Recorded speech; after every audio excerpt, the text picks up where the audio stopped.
Bonsoir à tous, il est 19h, voici les titres d'autres journaux. Le président de la République Abdelmajid Tebboune a présenté ses condoléances aux Émirats Arabes Unis suite au décès de leur président Cheikh Khalifa Ben Zayed. Le chef de l'État annonce un deuil national de 2 jours à partir d'aujourd'hui. Le président de la République Abdelmajid Tebboune a présenté ses sincères condoléances à la famille de l'ancien ministre des Finances Kamel Djoudi et au Moudjahid, général-major à la retraite Mohamed Allak.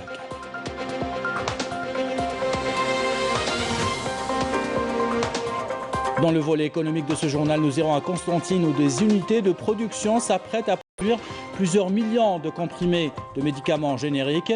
Et à Borj Beji Mortar, où 30 000 panneaux photovoltaïques produisent une énergie propre qui épargne aux habitants les coupures fréquentes de courant durant l'été. Enfin, page culturelle qui nous emmène à Batna découvrir la sélection de films de la 2e édition du Festival international des Madrassen. Et puis au Palais de la Culture, redécouvrir les œuvres de Ali Khouja à travers une exposition hommage à un artiste qui vit l'impression. Voilà pour les titres. Bienvenue à tous. Tout d'abord, le président de la République Abdelmajid Tebboune a présenté ses sincères condoléances aux Émirats Arabes Unis suite au décès de leur président Cheikh Khalifa Ben Zayed. Les assurant de sa compassion, c'est avec un cœur devant la volonté d'Allah que j'ai appris la nouvelle du décès de Cheikh Khalifa Ben Zayed, président des Émirats Arabes Unis. Puisse Allah lui accorder sa sainte miséricorde, a écrit le président de la République dans son message de condoléances. En cette douloureuse épreuve, je présente en mon nom personnel et au nom du peuple algérien mes sincères condoléances aux Émirats Arabes Unis. Peuple et direction, prions Allah Tout-Puissant d'accorder aux défunts sa sainte miséricorde et prêter à tous patience et réconfort. À Allah nous appartenons et à lui nous tournons. Suite où le président de la République Abdelmajid Tebboune a chargé le Premier ministre Ayman Ben Abdelrahman de le représenter demain aux obsèques du défunt Cheikh Khalifa Ben Zayed et de présenter ses condoléances et celles du peuple algérien à sa famille et au peuple émirati. Suite à la disparition du président des Émirats Arabes Unis, le président de la République Abdelmajid Tebboune a décrété un deuil national et la mise en berne de l'emblème national aujourd'hui et demain. Le président de la République Abdelmajid Tebboune a présenté ses sincères condoléances aujourd'hui à la famille de l'ancien ministre des Finances Kamel Djoudi, décédé aujourd'hui à l'âge de 64 ans. Le président de la République a présenté ses condoléances à la famille du défunt, priant Allah Tout-Puissant de lui accorder sa sainte miséricorde et l'accueillir en son vaste paradis et d'octroyer à sa famille et ses proches courage et force en cette pénible épreuve. À Dieu nous appartenons et à lui nous retournons. Le défunt a été enterré cet après-midi au cimetière de Ben Aknoula, présence du Premier ministre Ayman Ben Abdelrahman, des membres du gouvernement, la famille et les amis du défunt.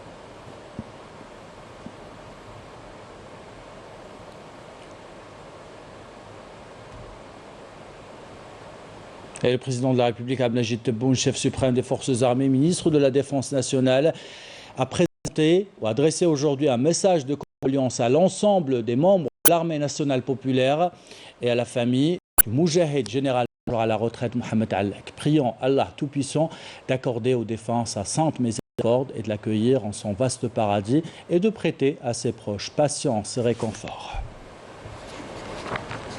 Et suite au décès du Moudjahid général-major à la retraite Mohamed Allak, le général-major, le général de corps d'armée, Saïd Chengriha, chef d'état-major de l'armée nationale populaire, présente en son nom et au nom de l'ensemble des personnels de l'armée nationale populaire ses sincères condoléances à la famille du défunt et à ses proches, les assurant de sa profonde compassion et priant Allah Tout-Puissant de lui accorder sa sainte miséricorde et de l'accueillir en son vaste paradis et d'assister les siens en cette pénible épreuve. Le Moujahid général-major à la retraite, Mohamed Allag, a été enterré cet après-midi au cimetière de Sidi Yahya, en présence du ministre des Moujahidines et des ayants droit, Laïd Al-Biqa, le conseil du président de la République chargé des archives et de la mémoire nationale, Abdelmajid Chekhi, les généraux et généraux-majors au sein de l'armée nationale populaire, amis et familles du défunt.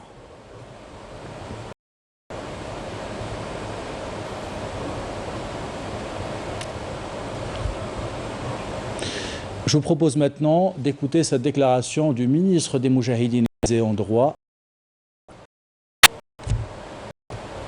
نقف في هذا الموقف المهيب راضية بقضاء الله وقدره ونفوسنا يملأها الإيمان والصبر موقف للوطن حين أخرج التحرير وأنا أقبل بتشييد صرح الجزائر المستقلة وأبلى البلاء الحسن في سبيل أداء تلك الواجبات الوطنية. سي محمد علاق عليه رحمة الله رجل من طينة الرجال الأوفياء المخلصين للأمة وللوطن. Dans le reste de l'actualité de ce vendredi, le ministre de l'Énergie et des Mines, Mohamed Arqab, est à Sorrente en Italie où il a pris part international sur la stratégie européenne pour une nouvelle saison géopolitique et économique et socioculturelle en Méditerranée. Le ministre a rappelé la détermination de l'Algérie à consolider son rôle de fournisseur fiable en hydrocarbures. Mohamed Arqab est accompagné d'une délégation composée de présidents directeurs généraux de Sonatrach, Sonalgaz, en compagnie d'une délégation des affaires étrangères conduite par Abdelkrim envoyé spécial chargé de la diplomatie économique. Je vous propose d'écouter maintenant cette déclaration du ministre Mohamed Arqab. Ces investissements se sont toujours inscrits dans le cadre d'une démarche visant aussi bien à consolider le rôle de l'Algérie en tant que fournisseur historique, sûr et fiable, en assurant un approvisionnement sûr et continu de ses clients, même dans les conditions les plus difficiles. Et nous comptons maintenir ce statut sur la scène régionale et internationale. Nous accordons une même grande importance à la coopération dans l'amont pétrolier et gazier. Il a souligné tout à l'heure son Excellence, M. Harshawi, sur les investissements à réaliser dans ce domaine. Malheureusement, très peu d'investissements qui viennent des sociétés européennes, à l'exception de ENI, partenaire privilégié de l'Algérie, société italienne, qui investit continuellement et régulièrement, surtout l'amont pétrolier algérien. Voilà pour cette déclaration de Mohamed Arqab. Dans le volet économique de ce journal, on s'intéresse à la production de médicaments génériques. À Constantine, une unité de production produit 30 millions de comprimés annuellement. Comprimés génériques. Une autre usine flambant neuve promet de produire 40 millions de comprimés en plus d'un investissement conséquent dans le contrôle de la qualité. C'est un commentaire signé Amel Bouakba. Dans ces unités de production pharmaceutique de Constantine, des médicaments fabriqués dans le respect scrupuleux des bonnes pratiques et des standards internationaux. Une gamme de médicaments concernant différentes classes thérapeutiques qui vient renforcer les capacités de production locale et répondre aux besoins du marché national. Cette usine dispose de plusieurs lignes de production spécialisées dans les formes liquides et sèches avec une capacité de production de 30 millions de comprimés au niveau de nos 2 unités de médicaments. Les investisseurs misent sur la promotion des médicaments génériques avec l'entrée en service de cette nouvelle unité. Cette usine a une capacité de production annuelle qui peut atteindre 40 millions de comprimés. De plus, nous sommes dotés d'un laboratoire de contrôle qualité. On peut faire donc un 800 mètres carrés. Cette usine peut employer environ 500 personnes. Donc tout l'investissement est pratiquement finalisé, il manque que l'exploitation. Donc اليوم جينا هنا باش نرافقوا يعني المتعاملين الاقتصاديين Résolument tournés vers la promotion de la production pharmaceutique, les pouvoirs publics encouragent l'investissement dans ce secteur pour réduire la lourde facture de l'importation du médicament et faire face aux pénuries qui pénalisent les malades. Et on parle maintenant d'exportation. Partons à Mostaganem où une société s'est spécialisée dans l'exportation de poissons. De poissons, je dis, en espace de 8 ans, elle a su conquérir des marchés et fidéliser des clients turcs, espagnols et chinois. Parmi les poissons les plus demandés, le tilapia rouge, notamment pour ses valeurs nutritives. Reportage de Massine Hamia, commentaire signé Yasmine Messaouti. En 8 ans seulement, Rareb et Ilyes, deux jeunes propriétaires d'une société d'exportation de poissons et produits de mer, ont réussi à se frayer un chemin vers l'international. Ils ont pu décrocher des contrats avec la Tunisie, l'Espagne et la Chine. Me lancer dans ce domaine était un défi. Je voulais également contribuer au développement économique du pays et créer des postes d'emploi pour les jeunes comme moi. On a commencé par exporter vers la Tunisie, ensuite la Chine, par la suite vers l'Espagne. Nous achetons les poissons directement chez l'aquaculteur ou le pêcheur. Nous procédons ensuite au tri et à leur classification. On les vend aux consommateurs algériens et à l'étranger. Cette société permet aux aquaculteurs et aux pêcheurs d'écouler leurs marchandises en créant un véritable circuit de commercialisation. Elle a permis également la création de plusieurs postes d'emploi au profit des chômeurs de la région. Nous travaillons ici avec Ilyes, cela se passe très bien. Nous travaillons ici par passion. Nous souhaitons qu'il y ait plus d'entreprises comme celle-ci.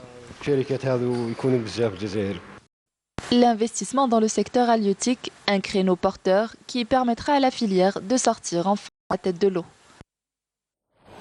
De Mostaganem à Bojbajil-Mortalo, 30 000 panneaux photovoltaïques sont tournés vers le ciel. Ils captent une énergie inépuisable, l'énergie solaire, et la transforment en électricité pour alimenter des milliers de foyers. À croire les ingénieurs de Sonalgaz, les coupures fréquentes durant l'été seront bientôt qu'un lointain souvenir pour les habitants. Commentaire signé Amel Siritira. Avec une capacité de 10 MW, soit une couverture d'environ 45% des besoins de la wilaya en électricité, cette centrale d'énergie solaire de Borj Badji Mukhtar est un important acquis pour la région. Elle permet aux populations du Grand Sud d'être alimentées en énergie solaire et de s'affranchir par là même de la dépendance au réseau électrique classique. On souffrait beaucoup l'été, mais avec l'utilisation de l'énergie solaire, on n'a plus de problème. Grâce à la mise en service de stations d'énergie solaire, presque tous les quartiers sont alimentés en électricité. Ce projet est un gain économique pour notre wilaya. Fruit des efforts de la maîtrise technique des employés du groupe Sonelgaz, cette centrale permettra de mettre un terme au sempiternel problème des coupures électriques durant la période des fortes chaleurs.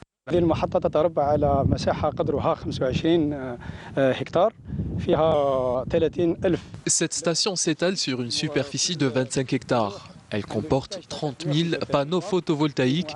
Chaque panneau produit environ 335 watts avec une moyenne de 10 watts, ce qui représente près de 45% du pic de consommation électrique de la wilaya de Borj Badji Mukhtar.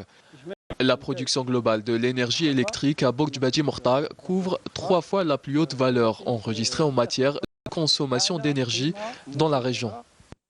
Une source d'énergie non négligeable, l'utilisation de ces centrales permettra de réduire la facture énergétique, d'autant plus que l'Algérie possède un des plus importants gisements solaires au monde. Une autre ressource de cette fois consommée avec modération et parfois même parcimonie, l'eau à Oran, Céor mène une campagne de sensibilisation au plus près des élèves du palier primaire. Objectif, leur expliquer les défis auxquels nous sommes confrontés, l'importance de rationaliser la consommation de ce précieux liquide. Reportage de Omar Khaldi, commentaire signé Yasmine Messaouti. Prendre les bons gestes en matière de rationalisation de la consommation se fait dès le plus jeune âge. La société des eaux et des Céor l'ont compris depuis quelques années et à la grande chaleur pic de d'eau, ils se déplacent au niveau des écoles de la wilaya pour inculquer cette notion aux élèves. Nous sensibiliser les enfants sur l'importance de la rationalisation de l'eau potable en particulier avec l'approche de la saison estivale et des Jeux méditerranéens. Nous avons donné des conseils aux enfants quant à l'importance de réduire leur consommation d'eau potable, que cela soit à l'école ou chez eux. Une initiative très bien accueillie par les petits. Je conseille à mon père d'utiliser un seau d'eau au lieu du tuyau lorsqu'il lave sa voiture.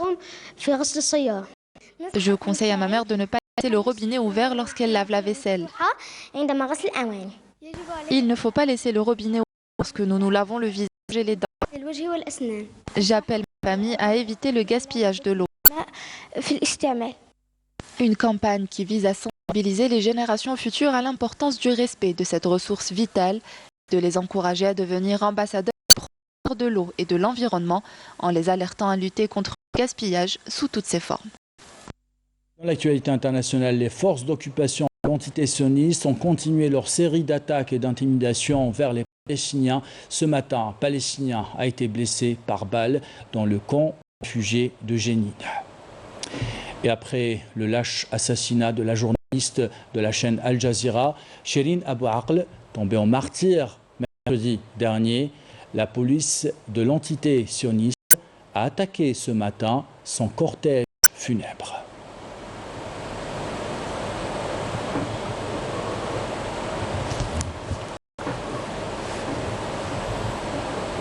Retour en Algérie avec cette page culturelle que nous entamons avec le savoir-faire de nos artisans. À Tiaret, des artisanes s'activent à produire des œuvres d'art qui plaisent aux locaux et aux touristes étrangers, une activité devenue rentable grâce à l'accompagnement de la direction des métiers et de l'artisanat de la ville. Commentaire signé Samir Hadjamar. Ici, à la maison de l'artisanat de Tiaret, on a du monde quotidiennement et des nouveautés tous les jours. Je me retrouve ici. Ce local est une opportunité pour moi. Grâce à Dieu, ça va. On nous aide et puis on reçoit beaucoup de visiteurs. Nous proposons nos produits à d'autres commerçants aussi. Elles, ce sont les artisanes de la place Mohamed Boudiaf et de la maison de l'artisanat dans la commune de Tiaret. Elles ont bénéficié de locaux commerciaux, une opportunité qui leur permet d'exposer et de vendre leurs produits aux visiteurs nationaux et étrangers. Visitons ce matin les galeries, très jolies, très propres, très bien. Moi, j'appelle toutes les personnes, tous les gens à venir en Algérie parce qu'il y a un école très chaleureux. C'est super, c'est un beau pays. Beaucoup de gens voyagent en Tunisie, mais rien à voir. À côté de l'Algérie, un potentiel énorme. Venez voir l'Algérie. Venez voir l'Algérie, vous allez voir autre chose. Et pour garantir une situation économiquement rentable pour ces artisanes, la direction métier et artisanat de Tiaret organise régulièrement des formations qualifiantes. En effet, avec cet accompagnement permanent, nous avons enregistré un nombre croissant d'artisans qui permet une absorption du chômage. Ceci tourisme traditionnel demeure des secteurs florissants et qui contribuent au développement de la diversification économique du pays. Allons maintenant découvrir la deuxième édition du Festival des Medrassen. Les mordus du 7e art de la ville sont ravis de découvrir une panoplie de films venus de 24 pays différents. Couverture Younes Lekhaldib, commentaire signé Walid Yousfi. Avec plus de 29 films en lice, le Festival international cinématographique des Medrassen se poursuit dans sa 4e et avant-dernière journée. Une manifestation artistique qui permet aux amateurs d'art d'exprimer leur talent et leur créativité. Une aubaine pour les cinémas. Il y a une projection de films de plusieurs pays. Cette édition, j'espère que c'est les éditions à venir. C'est une bonne chose pour nous de l'activité. Dans les salles de cinéma comme sur les réseaux sociaux, nous suivons et soutenons nos productions cinématographiques. Long, moyen et court métrage, films historiques, films d'action, les cinéphiles de Batna ont l'embarras du choix. Toutes ces productions seront évaluées par les membres du jury du festival. Le public est nombreux à la salle Aouras et dans les autres salles de projection qui participent à projeter les films de ce festival. 24 pays participent à cette deuxième édition du Festival international cinématographique des Medrassen. Le festival se poursuit jusqu'à demain. Et de l'expression par l'image à l'expression artistique d'un homme qui a marqué le paysage artistique algérien par son style et son talent. Ali Khoudia fait partie de cette trempe d'artistes, des œuvres visant à imprimer les sentiments qu'à les exprimer, faire profiter le grand nombre d'Algériens de ces œuvres. Une exposition hommage est organisée au niveau du Palais de la Culture Moufti Zakaria. Couverture et Kalam Qadi, commentaire signé Samira Hadjamar. Ali algérien, à travers son œuvre créative, fixer l'histoire et la mémoire algérienne sur des toiles en couleurs lumineuses, traversant le temps sur des termes postaux, définissant les époques les plus importantes de l'Algérie, au travers de miniatures. Avant son les affiches et les timbres postaux de l'atelier. Cette exposition est pour les jeunes qui ne le connaissent pas. Aujourd'hui, ils vont faire sa connaissance.